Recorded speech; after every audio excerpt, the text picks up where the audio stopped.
Have you ever wondered how to have an open conversation about sex education with your teenagers?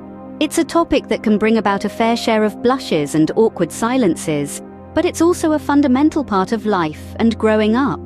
Welcome to a bright, welcoming space where sex education is discussed openly and with respect, led by our approachable and enthusiastic educator, Miss Jones. Today, we're diving into the deep end of this often misunderstood subject. Miss Jones ushers us into the conversation with a simple yet powerful question. What questions do you have about sex and intimacy? It's a question that invites openness, curiosity, and a willingness to learn. It sets the tone for a discussion that aims to clear up confusion and equip young people with the knowledge they need to make informed, healthy choices. Remember, curiosity is a sign of a healthy interest in yourself and your body. Understanding anatomy comes first. We're not just talking about knowing your elbow from your ankle here. We're talking about having a clear understanding of the body parts involved in sex. This isn't just for the sake of science or trivia. It's about being able to ensure sex is safe, consensual, and pleasurable for all parties involved. Now, you might be thinking, can't I just look this stuff up online? And sure, the internet is a vast, sprawling source of information.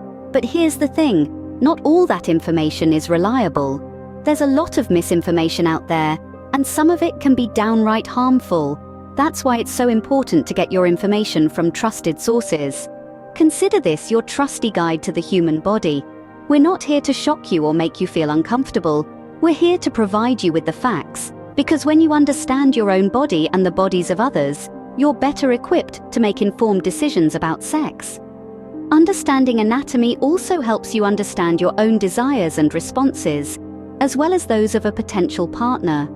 It can help you communicate more effectively about what feels good and what doesn't, which is key to ensuring a pleasurable experience for everyone involved. So let's dive in. Let's talk about the different parts of the body, what they do, and how they relate to sexual activity. Let's talk about the differences and similarities between bodies. Let's talk about how bodies change over time and how those changes can affect sexual experiences. Remember, we're not just here to lecture. We want to hear from you too. If you have any questions, don't hesitate to ask. If something doesn't make sense, speak up. This is a space for learning and growth, not judgment or shame. We're here to give you reliable facts, discuss healthy relationships, and most importantly, empower you to make informed decisions. Because when it comes to sex, knowledge really is power.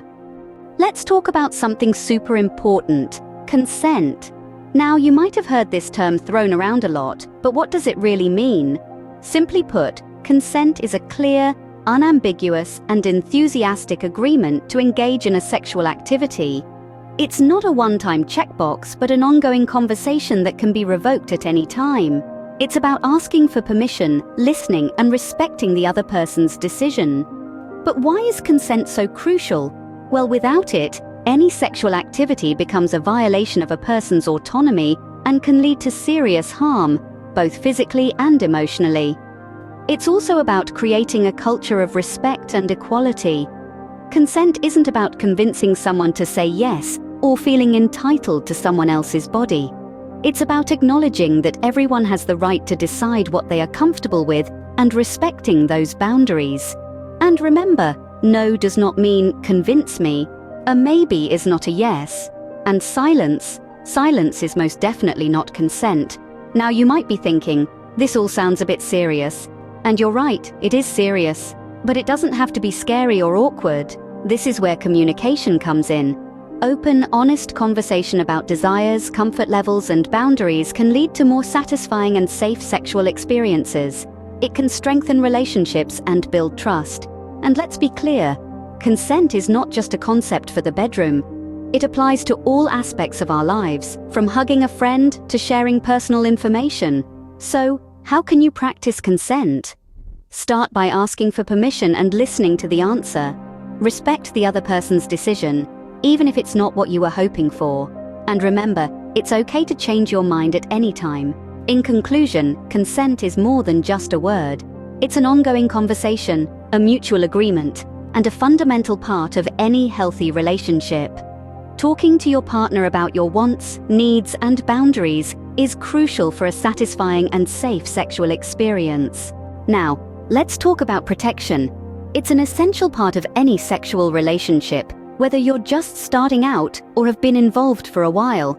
When we talk about protection, we mean measures taken to prevent unwanted pregnancies and sexually transmitted infections, also known as STIs.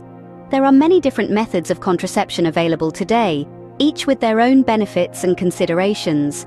Let's start with one of the most well-known, condoms. They're a great option because they not only prevent pregnancies, but also offer protection against many STIs. But condoms are not the only option.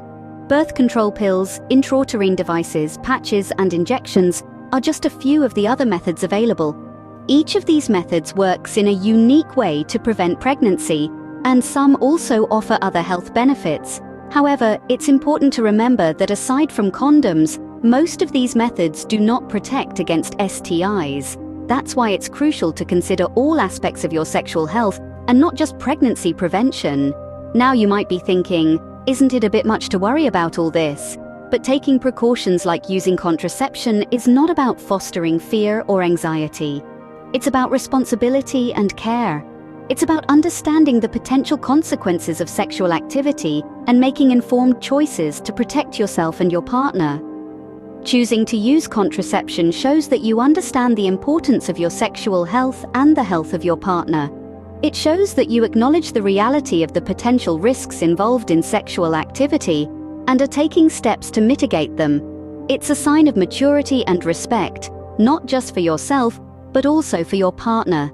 So whether you're exploring your sexual health for the first time or revisiting your options, remember that protection and contraception are key aspects of a healthy sexual life. They're tools that empower you to take control of your body and your future, allowing you to enjoy your sexuality while also safeguarding your health. Taking precautions like using contraception is a sign of responsibility. It shows you care about yourself and your partner. Do you have any specific questions about puberty, sexual orientation, or healthy relationships? Miss Jones inquires, opening the floor for a lively and informative Q&A session. As the students start to voice their questions, she responds with patience and clarity, reinforcing the idea that there's no such thing as a silly or inappropriate question when it comes to sex education. One student might ask about the changes their body is going through during puberty. Miss Jones explains, puberty is a time of significant transition. It's when your body matures into an adult body capable of sexual reproduction. Hormonal changes lead to physical changes like growth spurts, development of secondary sexual characteristics, and emotional changes. It's completely natural and happens at different times for everyone. Another student may ask about understanding sexual orientation. Miss Jones clarifies, sexual orientation refers to who you're attracted to and want to have relationships with. This includes being straight, gay, bisexual, or asexual, among others. It's important to remember that everyone's journey to understanding their sexual orientation is unique and personal. When a question about healthy relationships arises, Miss Jones emphasizes, a healthy relationship is based on mutual respect, trust, honesty, and open communication. It's essential to respect each other's boundaries and to have conversations about what you're comfortable with. Remember, it's okay to say no at any time. As the discussion progresses, Miss Jones underlines the importance of using reliable sources of information and seeking support when needed. It's essential to have trustworthy resources at your disposal. This can include books, websites, hotlines, or trusted adults in your life. There's a lot of misinformation out there, so it's crucial to know where to go for accurate information. She also reassures the students, it's okay to feel confused or overwhelmed. These are complicated topics, and it's okay to take your time to understand them. If you're feeling unsure or have more questions, don't hesitate to reach out.